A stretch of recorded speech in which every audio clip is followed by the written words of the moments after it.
নামাজ এমন একটা ইবাদত, আল্লাহর নবী সাল্লাল্লাহু আলাইহি ওয়াসাল্লাম বলেছেন, বান্দা সব চাইতে যে ইবাদতের মাধ্যমে আল্লাহ তাআলার বেশি নিকটবর্তী হয় সেই ইবাদত হচ্ছে নামাজ। এই জন্য আল্লাহ তাআলা কোরআনুল কারীমে নিজেই জানায়া দেয়, ওয়াসজুদ ওয়াক্তারিব, বান্দা তোমরা আমার কাছে বেশি বেশি সিজদা দাও। ওয়াসজুদ, বান্দা তুমি আমার কুদরতি কদমে সিজদা দাও। ওয়াক্তারিব, আর তুমি আমার নিকটবর্তী হয়ে যাও। সুবহানাল্লাহ। আল্লাহ তাআলা বললেন, বান্দা সিজদা দাও আর আমার নিকটবর্তী হইয়া যাও। তার অর্থ হলো বান্দা সিজদার মাধ্যমে আল্লাহ তাআলার যত নিকটবর্তী হয়, অন্য কোন ইবাদতের মাধ্যমে আল্লাহ তাআলার অত নিকটবর্তী হওয়া যায় না।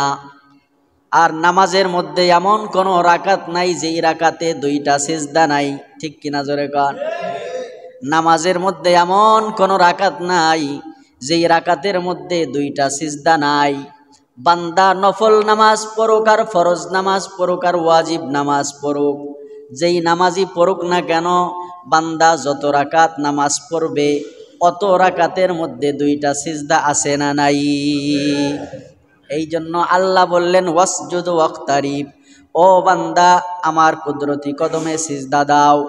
বান্দারে, তুমি দুনিয়ার মধ্যে আমার কুদরতি কদমে সিজদা দিতেছো, তুমি যদিও মসজিদের ওই মুসাল্লার উপরে সিজদা দাও, যদিও তুমি কাপড়ের জায়নামাজের উপরে সিজদা দাও, যদিও তুমি জমিনের উপরে সিজদা দাও, ও বান্দা তুমি জানো না তুমি কোন জায়গায় সিজদা দিতেছ? বান্দা, তুমি যখন তোমার নাক আর তোমার কপালকে জমিনে ঠেকায়া দাও, বান্দার আজিজি আর ইনকিসারি, অপদস্থি আর জিল্লতির একেবারে সর্বোচ্চ সীমা হলো নাকে খড় দেওয়া, ঠিক কিনা? সর্বোচ্চ সীমা হলো নাকে খড় দেওয়া।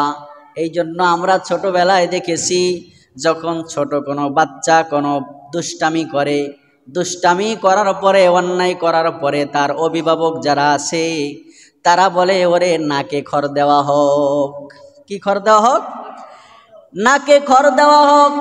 তার মানে দুনিয়ার মানুষের কাছে নাক আর কপাল জমিনে ঠেকায়া দেওয়া, এটা হলো অপদস্থির কারণ।